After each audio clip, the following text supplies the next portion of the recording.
Imagine waking up one morning to find strangers in your room. They tell you you're under arrest. But they won't say why. No crime, no charge. No explanation. Only a shadow of judgment that will follow you everywhere you go. This is the world of Franz Kafka's The Trial. A novel where bureaucracy becomes a nightmare. Where guilt exists without cause. And freedom slips quietly away. Today, we step inside this labyrinth of uncertainty to uncover why. Nearly a century later, The Trial still speaks to our deepest fears. About power, control, and the human need for answers. Franz Kafka, born in 1883, in Prague, was a German-speaking Bohemian writer whose works have become synonymous with the absurd, the nightmarish, and the existentially unsettling. Living at the turn of the century, in a layered cultural crossroads of Czech, German, and Jewish traditions, Kafka occupied a liminal space, both culturally and personally. A lawyer by profession, he spent his working life in an insurance office, navigating bureaucratic processes that may have inspired the labyrinthine systems haunting his fiction. Kafka's writing is deeply tied to the anxieties of modernity, the alienation of the individual in increasingly impersonal societies, the crushing weight of administrative authority, and the fragility of personal identity in a world that refuses to explain itself. Much of his work, including The Trial, was published posthumously, thanks to his friend, Max Brod, who famously ignored Kafka's request to burn his manuscripts. First published in 1925, The Trial unfolds against the tense atmosphere of early 20th century Europe, where authoritarian structures were solidifying, and the shadow of political upheaval loomed large. While it can be read as an allegory for legal oppression or political paranoia, its themes reach far beyond history, touching on universal fears of guilt, judgment, and powerlessness. The novel opens abruptly. Josef K, a respected bank officer, wakes one morning to find himself under arrest. No explanation is given. No crime named. The guard's indifferent demeanor adds to the strangeness. Although he is told he may continue his life relatively normally, the looming trial becomes an ever-present shadow. In his search for clarity, Josef K encounters an array of enigmatic figures. Court officials, lawyers, fellow defendants, each offering fragments of insight that ultimately lead nowhere. The court itself exists in obscure offices, tucked away in attics and cramped buildings, as if hidden from the public eye. Guided and misled in equal measure, Josef K navigates a bureaucratic system, both mundane in its paperwork and surreal in its elusiveness. The more he presses for answers, the further they seem to recede, leaving him to wrestle with uncertainty and the corrosive pressure of unseen judgment. Without revealing the ending, The Trial is not about solving a mystery in the conventional sense. It is about exploring what it feels like to live inside one.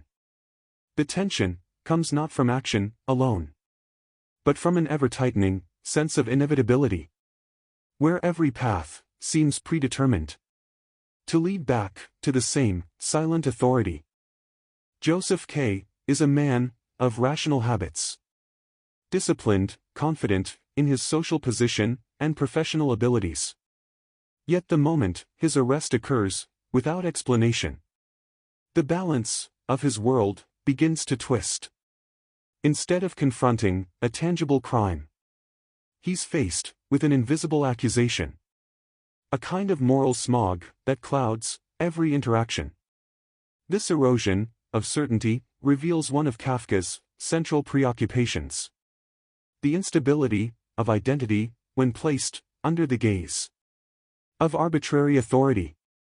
The people K meets along his journey are, in many ways, reflections of different responses to the incomprehensible system. The lawyer, Huld, constantly ill and vague in his advice, represents passive resignation, accepting the court's dominance as inevitable. Lenny, the lawyer's nurse, embodies a strange intimacy within the machinery of judgment, both attracted to and ensnared by it. The painter, Titorelli, offers the illusion of progress, describing in detail how cases can be deferred indefinitely, but never truly resolved. Each character adds a layer to the web of half-truths and evasions that define K's struggle. Bureaucracy, in the trial, becomes more than a backdrop.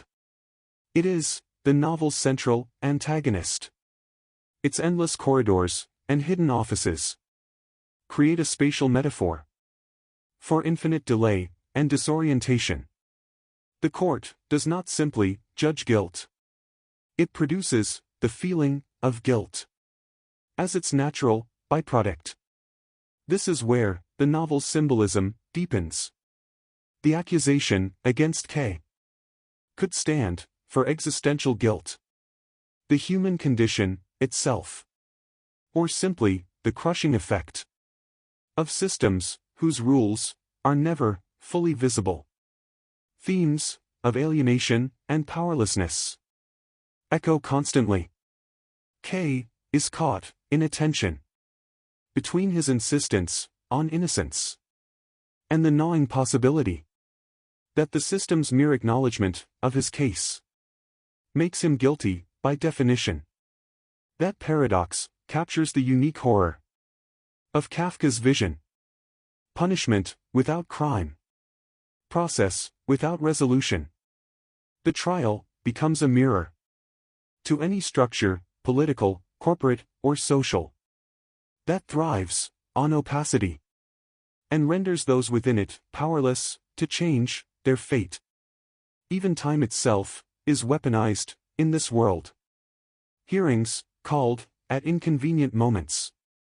Deadlines that exist but remain undefined. Decisions, always just out of reach. The resulting uncertainty erodes not just K's freedom, but his very sense of self. In Kafka's hands, this slow disintegration is as harrowing as any physical threat, turning the reader into a participant in the suffocating atmosphere he conjures. What keeps the trial so persistently relevant is the universality of its dread. The opaque bureaucracy that Josef K faces may have been inspired by early 20th century legal and political systems, but the mechanisms of power it depicts are timeless. In the modern world, the same dynamics can be found in sluggish corporate hierarchies, labyrinthine immigration processes, faceless online moderation, and opaque government procedures. The fear of being judged by an unseen standard, or by no standard at all, is as real now as it was a century ago. The novel's exploration of alienation resonates with our contemporary digital age, where algorithms and automation decide fates silently, often without explanation. Like Kafka's court, these systems rarely allow a full understanding of the rules, and appealing to them can feel like shouting into a void. The psychological toll of this uncertainty mirrors K's own quiet unraveling. On a political level, the trial has been read as a warning about authoritarianism's seductive efficiency. The way it promises order, while erasing personal agency. Yet it can also be read more intimately as a portrayal of existential guilt. The sense that just by living, we are perpetually falling short of some unnameable expectation. The persistence of this novel in public consciousness is reinforced by its refusal to close its own case. The ambiguity it maintains forces readers to become participants, puzzling over its silences and contradictions. Whether discussing justice reform, corporate ethics, or the creeping sense of depersonalization in modern life, the trial serves as a touchstone for conversations about what happens when systems value process over humanity. In the end, the trial offers no vindication, no clear moral to ease the mind. Its genius lies in its incompleteness. The way it traps both Josef K. and the reader in a space where the need for understanding collides with the impossibility of ever attaining it. The story does not unfold toward resolution, but toward a confrontation with the futility of demanding fairness from a system that thrives on opacity. Kafka leaves us with a portrait of judgment untethered from justice, of guilt without proof, and of human dignity whittled away by processes too vast and faceless to oppose.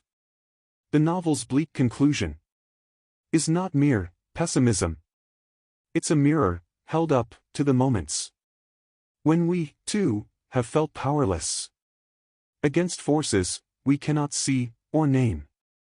For the modern reader, the lesson, if there is one, is that vigilance must begin not when systems become overtly tyrannical, but when their workings slip quietly out of sight.